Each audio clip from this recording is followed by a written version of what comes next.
Hi! Hey, so today, Stella, you have the scenario for us. Okay, let's go. All right. Okay, dear Let's Talk Jobs. I would love to change careers or companies. I've been working at NHS for so long doing admin. I have 7 years experience in NHS, but I've also been working since I was 16 and I also have managerial experience. My current salary is 26k, but I want to earn at least 32 and above. In my current role, I hate the management. They're not supported and they micromanage me. What I like in my job is that I know it extremely well. I'm self-sufficient and I need little to no supervision. Outside of this, I'm passionate about interiors and property. I would love to get into property, but I need to make money now. So I need to change my job so that I can continue to save. This year has been a difficult year for me and put a halt on my growth, but that's okay. I'm passionate about traveling as well, and I want to incorporate travel with business at some point. Thank you.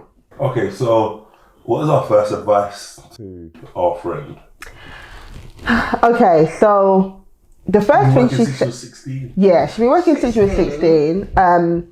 So I think, so the first thing she said, she would love to change careers or companies. Yeah. So, and then she also mentioned about she's interested in interior and property. So yeah. I guess the first thing is, she's saying that she wants to be able to save money so she can do what she really wants to do. So she needs to earn quite a bit of money. She needs to earn quite a bit of money. So I guess, how do we leverage the skills that she has now, either to stay in the NHS, because she can earn a lot more in the NHS, but at the same time, she's got 7 years experience in NHS. Yes. So she needs to move bands, right? Yeah, she needs to move bands, basically. Okay, so there's a couple of things and I'm gonna give my experience or what I suggest. So she's at 26k. She has 7 years of experience in NHS. She's working in HR. That tells me she's either a HR coordinator or a HR assistant, or typically along those lines. That level of experience translates to many more things. So when we're talking about, because we're talking about the top 3 strengths within those roles, you're thinking of stuff along the lines of attention to detail, organization, being able to keep a secret, because you find out so many people's information and you're able to keep it to yourself, and kind of that privacy piece associated with it. And she wants to move into property. I say she should look for administration roles within the property field. I say that she even could look into, there's a role that's similar to a surveyor, and it's where you go from property to property to assess damages. And so it's really around, it lends to the attention to detail. It lends to that privacy piece. It lends to organization as well.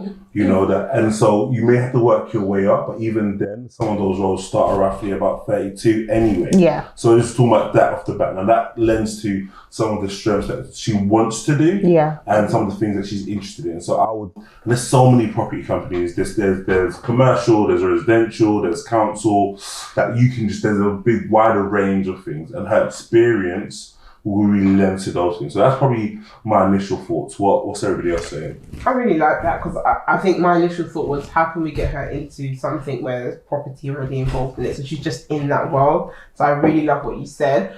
I think I've gone onto her LinkedIn, right? It's not up to date, so please update your LinkedIn. Okay. But she's actually put a CV on there, which I think is pretty cool as well. So you can actually, get a CV, but again, it's not up to date. But anyway, from your experience, you've been a HR assistant, you've been a seniors admissions coordinator as well in the NHS, right? So you definitely have, and you're CIPD qualified as well. So. Oh, what level? I'm not sure. Associate. Yeah, was on the LinkedIn. Okay, no worries. Okay, so. If you seem like you don't mind moving, right? So, I would consider leaving NHS. You've been there you've had 7 years of experience. You've done your service. You've done your service. We appreciate it. We appreciate it. So I think with the current experience you have as a HR assistant and CIB, you've got that CIPD qualification. You can just go into to like any, like you can go to so many different firms, like literally even big property management firms as well. Yeah. And you can work there doing HR administration. But the point is, one of the key things you said is that your managers are not supporting, which means you're not going to grow, right? They're micromanaging you like autonomy. That's what you've said. So you want to go into a role where they want you to be to have that autonomy. They want you to just hit the ground running. So definitely try and look at these property It's so fast paced. They're not going to have time to be micromanaging you.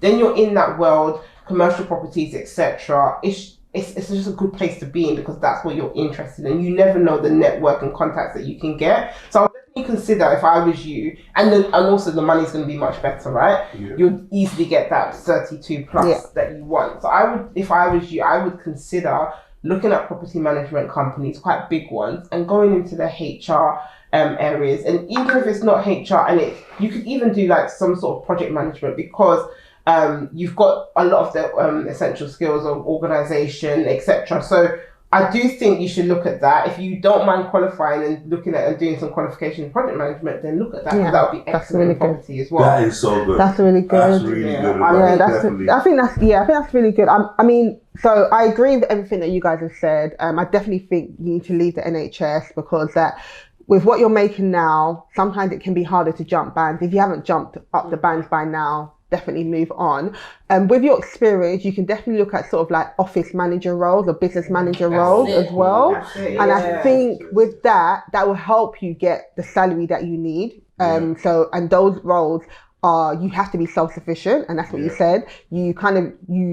You need to be organised, hit the ground running. So I think you should look at that. And you can look at that in various organisations, as these guys have mentioned. You can look at it in property organisations. You can also look at sort of like start-up businesses where they actually really need skilled people that can come in and really organise things. And and they usually pay quite well for those roles. So you will definitely be getting minimum 35k, even more. So I think those are good places to sort of like leverage yourself. And start off there, and then with that you can build up sort of like your portfolio. You can even look at sort of like a startup interior kind of design organisation because you said you're interested in interior. You can learn the skills of the business and then you can incorporate that, because I think you mentioned that you want to be able to travel as well. So with interior designing, that you can do that globally. So I think you've got loads of options. You definitely can make more than what you're making now, 26k. You can definitely make that. You've got loads of options. The project management thing was a really. So just double down on the project management piece. Like literally go out and get your prints too. Really go out there and do the qualification required, and that can really just kind of skyrocket you quite quickly, and just leverage the experience you have. One of the biggest advice that we have, and kind of Liz is an expert on this, is really around changing your CV to make sure it reflects the experience that you have for the role that you're applying for. Exactly. Like that is like super essential. So let's take away all the stuff that's non-relevant for the roles that you're applying for, and just make sure you highlight the relevant aspects of what you're currently doing today for the roles that you're applying for to showcase all the things you bring to the table. Absolutely. And don't get bogged down with the title of your current job. Don't. We always say be strategic in how you title your current role for the next role that you're going. So typically if you're going for a property management role, you don't have to say you're HR administrator. You can obviously talk that up, but obviously you have the key skills. But look at the kind of job titles for that sector and the things they're looking for, and then you can alter your one to just reflect that so that it aligns. So that's what I would say. As long as you've got the key skills underneath that, definitely do that. You've got loads of transferable skills, so your CV is a great place to kind of like showcase that and highlight that. And I no doubt that once you do that, once you just start updating your CV, being strategic about where you're looking for jobs, go on LinkedIn, go on Indeed, you can really see what positions that are out there, and then see how you can sort of like make your CV match those type of roles. So absolutely. One more thing is also, and this is just in general advice, do not sleep on admin experience. Admin experience is a foot in the door. Because admin like literally makes everything work. And if you're great at your job, you will be recognized and you can start moving up the ladder really quickly. So literally use that as you're in your arsenal, as you're working, because you can get into so many different sectors if you've got great admin experience. Definitely. Like a lot of businesses fail because they don't have that foundation of the administrative side. So don't sleep on it. You've got amazing experience. So okay, so we've given us some really good advice. But I'm just thinking, like, how can we make this more tangible? So like, what jobs can we actually find for her? Have you guys got any ideas? Okay. All right. I'm challenging you guys. Okay. Let's get to searching. Okay. So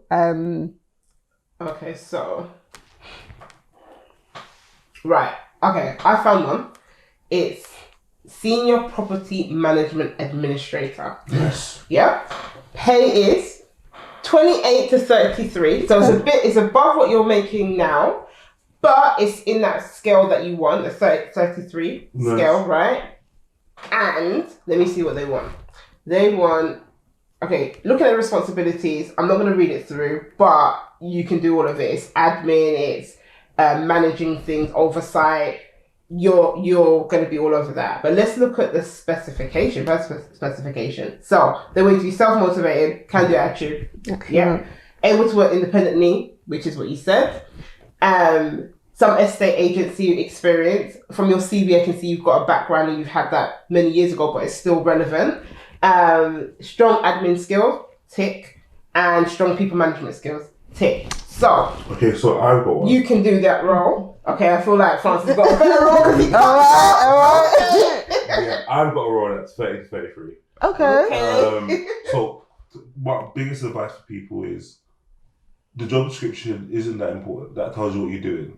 What they require is what's important. So I'm skipping everything to do with job description because that's not relevant. The person that they're looking for is excellent level of interpersonal and communication skills. Yep. No brainer. You got that. Excellent level of expertise in Microsoft Office, Excel, PowerPoint, and Word. You can learn, but I'm sure you got that. Able to prioritize workload when working to tight deadlines. Work well within defined level of authority. Able to adopt a discreet approach in handling of sensitive information. The HR background, that's what I'm talking about. There you go. So that's the only thing they require. Yeah, we're gonna send you this. Okay. So We'll send you this one. All right. So I found one. So it's the office and people coordinator. Nice. So that can use your skills. It's 30 to 38k. Okay. 30 to 38k. 30 to 38k, and obviously some of these skills and experience in the personal skills, verbal, written, understand confidentiality, which you've got experience in. It says 3 years experience in HR administration, so you've got that experience, and just basic sort of like admin experience, being able to manage time, planning, attention to detail. So I think this is another excellent role. And that was up to 38. Up to 38. Okay, so I lost this round. Next time I'm coming back with higher figures. Has anyone got any more?